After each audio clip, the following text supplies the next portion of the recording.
Whoa, look at that. What's going on, Blaise Rosser? Oh, it's Monday morning. Man, I was working all weekend. How about you? Me? No, I was vacationing. Let the music keep going. What are you doing? You ain't got to shut it down now. It's Monday. It's time to. Oh, I've been rocking all day. Yeah, I was working. It's been a busy week. Busy weekend. But you know what? I'm out of here in a couple of days. Just remember that. So, where are you going? You know what happens when you go on vacation? Everybody calls. Everybody calls, right? That's the best strategy in the world to get more business. Right. Plan a vacation. Put a bunch of new listings on the market today. Showed 3 houses today. About to write an offer. But yeah. If you leave, this thing blows up. I want you to know how much I care about you. I'm driving myself to the airport so you don't have to get out of your little bed. Oh, yeah? What time are you leaving? I leave about 5. Good call. Good call. So, hey, let's see what's going on in the market today. All right. What do you got? All right. How's it going? I love our new title. You know what I thought of is what I've been seeing in the news is talking about inflation. Bond prices going up, money's being dumped into the economy. So I thought this would kind of be a theme for today. We talk about this. And I just pulled some numbers from 2017 up to today. Did you listen to Barry today? No. Barry Habib, he's talking inflation. Everybody's talking inflation. I didn't even see him on there today. You know what I was thinking is we should play some of those clips because we could play video clips right here instead of sharing a screen. Maybe we'll do that and have a little commentary on some of this stuff down the line. But anyways, so if you look here in 2017, there was 5,064 houses on the market, all the way down. 564. 500. Oh, what did I say? 5,000? 5,000. Single family homes in Medina County, 564 as of February 2017. For February 2021, 156. All right. Average asking price in 2017, $338,484. The following year, it goes up by about $50,000. The following year went up a little bit. The next year, 2020, it really started going up. And that's February. That's before the COVID, before the cooties. And then this year, look at the price. The cooties. Okay, so where are these numbers coming from? Is this Medina County that you're talking about? This is just Medina County. Wow. Average ask price went up to 541. Shoo. It looks pretty spooky there, doesn't it? It sure does, especially with only 156 houses on the market. Isn't that the truth? Staying alive. That's what we're trying to do. Stay alive with this little bit of inventory. But you know what? And, first off, prices go up because of what? Inflation. Well, but in our case, supply and demand, right? Supply and demand, right. Yeah.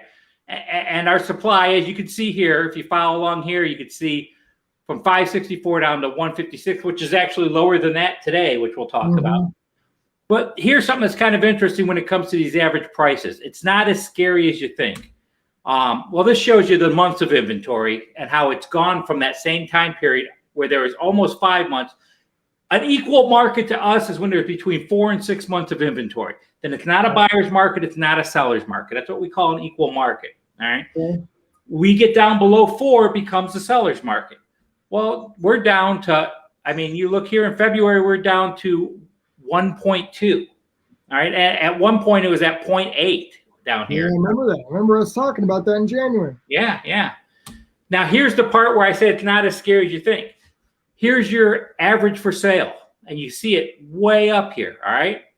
Here's your average sold price, though. So it has increased, but it's nowhere near what the average for sale. In other words, Medina has always had more inventory in the high price that didn't move as quick. Okay. And again, high price for Medina is a steal in San Francisco, but absolutely. Location. Yeah, so, for the price you'd spend in San Francisco, you could be governor here in Ohio. Right.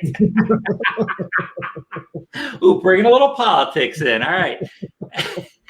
Anyways, So our average sold price has gone up, but not nearly as dramatic as what's left on the market. In other words, these are the hangers on.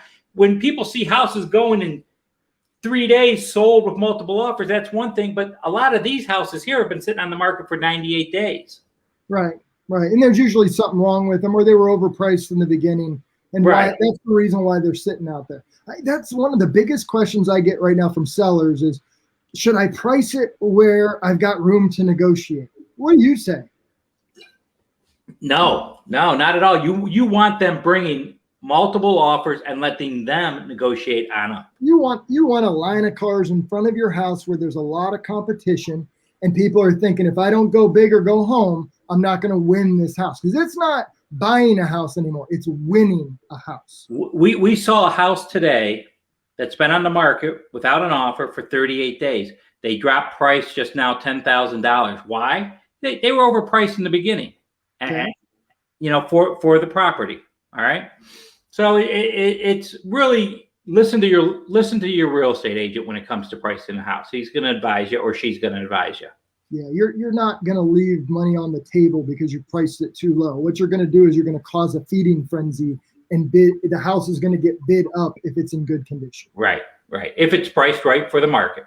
Right. Doesn't have to be major league below the market. It just has to be priced right for the market. Right. With this amount of inventory.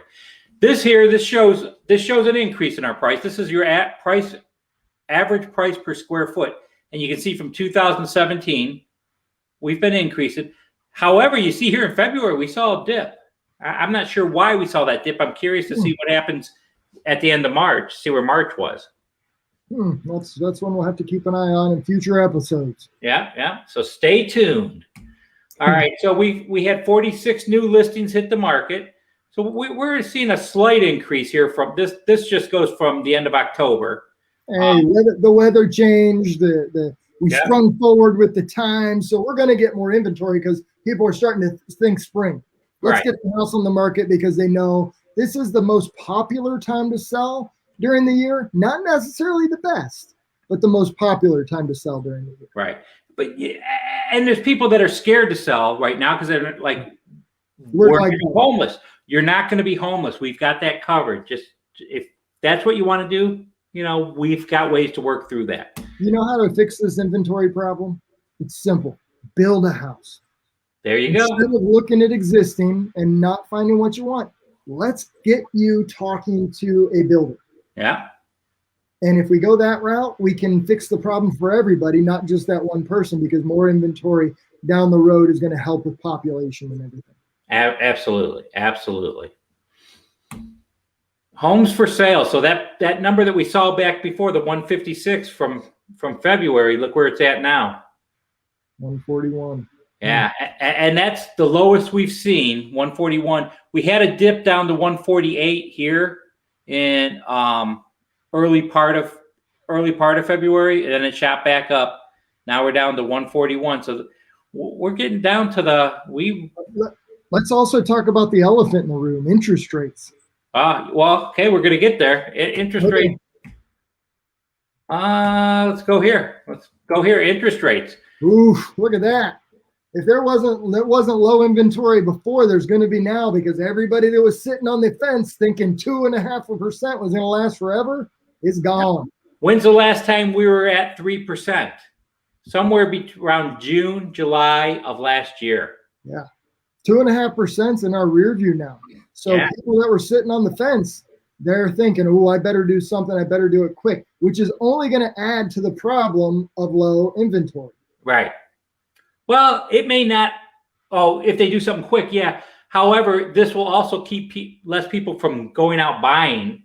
Although these are still, I was just talking to my father because we've both been in the business forever too, and he got in the business 2 years before I did. And he was saying what a feeding frenzy it was when rates dropped below 10%. Well, people don't necessarily know or understand that the interest rates aren't going to jump 10% overnight. No. They're going to steadily climb, and we've been saying this for a long time, but to the uneducated person, they're thinking, oh, rates are jumping, I better do something. So that's going to cause a little bit of a feeding frenzy for a few months, and it's going to further reduce our inventory. That's my belief. Yeah. Yeah, you're right. What else you got? Anything? I think that's about it. All right. Well, 10 minutes is about all I can stand to talking to you, so that'll work out great.